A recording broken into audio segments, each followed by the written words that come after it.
All right, howdy folks. Welcome back to Top Comics Pressing. We're going to kick off another case study here with one of probably the most popular comics from the 1970s. So this is X-Men 94.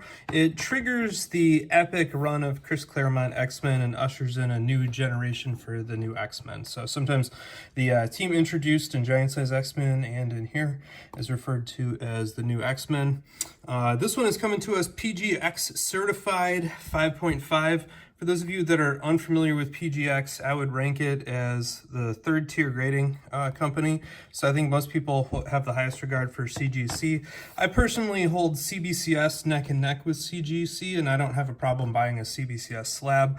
Every time I've cracked it and sent them in, I've almost always been surprised with a nice bump when it goes from CBCS to CGC. I like the CBCS slabs, so I'm not necessarily married to CGC, but PGX always makes me cringe. Part of it is I think they have very, very inconsistent grading, and they have a very loose grading standard, I would say, compared to either CGC or CBCS. So if we look here, I think this one's going to have some creasing along the top edge that's going to limit it. The biggest thing that's going to be a problem here is this huge stain on the back. And if we look down the spine here, we can see, one tick. There's a good number of ticks as we scroll down, a whole bunch down here. And so, yeah, I mean, there's a lot of things wrong with this. Now, one thing that makes me worried is if we look right here, this looks to me to be a tick that I think is filled in. And so I think that this is actually color touch in a universal PGX slab. And I wonder if part of the reason why it's in a PGX slab is because there's a small amount of color touch in this area. And so I'm gonna grab the microscope and we're gonna take a peek at that. Certainly, you'll not see a value bump going to CGC, even if we clean off that back stain, if it comes back restored grade. All right, since discovering that I think this one has color touch, a couple of things have happened here. So I took a pause.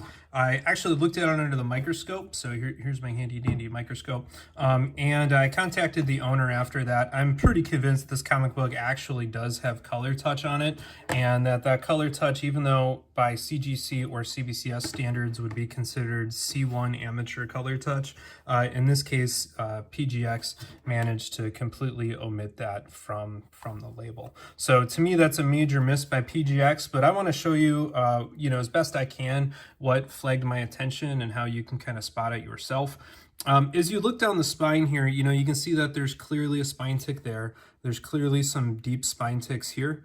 And the top part of the staple on Storm has a clear tick, or clear stress, but the bottom magically doesn't. But if you look at the side of the staple, you can see that white dot. And so I'm pretty sure if you look at it right there, there actually is a tick that's filled in. This tick, if you look at it, is much, you can see how it kind of extends off the spine, but if you look kind of in the middle of it, it's kind of hard to pick up. So near the spine and kind of at the tip, it's a little bit harder, or it's a little bit easier to see than in the middle. And so that's a flag. There's going to be another one right here where you can see the spine tick. It almost blends in with the hair kind of looping down, but close to the spine, it all of a sudden disappears. And so that's going to be a piece of color touch ticked in. The most obvious one, I think, is right here, where again, you can see that white hash. That's not from the guy's face, so you can compare it to other issues and you can kind of see how it immediately disappears close to the spine. And then I'm pretty sure both of these, again, you can see how they are pretty intense along the spine, and then you can kind of see where they terminate on the tip, but they look kind of blurry or just a little distorted on the extent, and the same one down here. So I'm pretty sure most of the spine ticks on this black area have been filled in. And you can kind of see that right there. So that's kind of a normal eye view of this. What I'm going to do here now is take a pause and try to show it to you under the microscope. The difficulty with that is going to be, we're going to have to keep refocusing the microscope because, again, it's through 2 layers of plastic. So there is the outer case, and then you can see the inner well. And this comic book, we're going to try to focus that microscope. So be patient with me. It'll take a minute, but I'm going to try to get it set up here so you can see the microscope view of those ticks. All right, so here we are with the first of these color ticks or spine ticks that have had color touch. And again, you can see it right here on the monitor. So this is the tick coming in off the spine.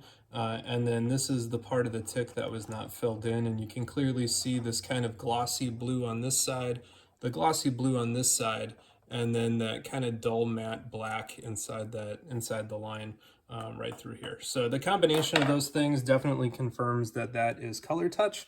And this one, if you're looking for a point of reference, is going to be right here on the comic book. So that was one of the more obvious ones. I think if we go look up here by the staple, we'll be able to see another one. Assuming I can find it here in the microscope.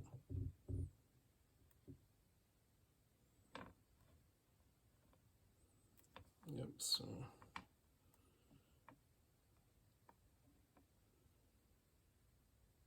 you can see it's hard to focus through all of it. So right there is a little bit of a tick. It's going to be at a lower spot. I'm going to move my light here.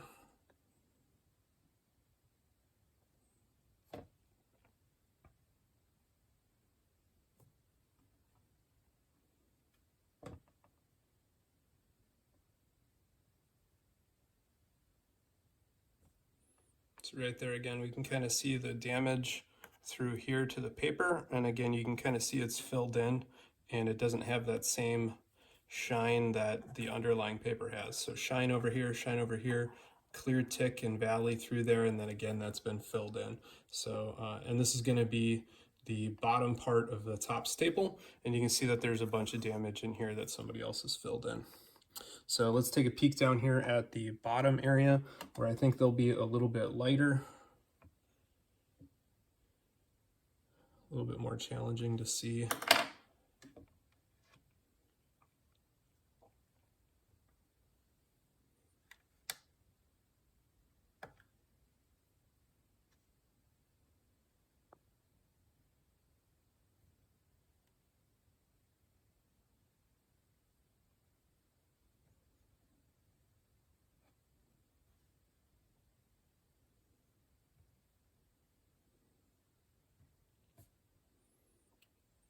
So right there again on the left of the screen, you can kind of see that.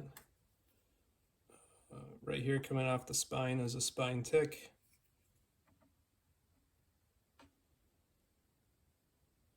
And again, you can see that characteristic line with, again, that filled in.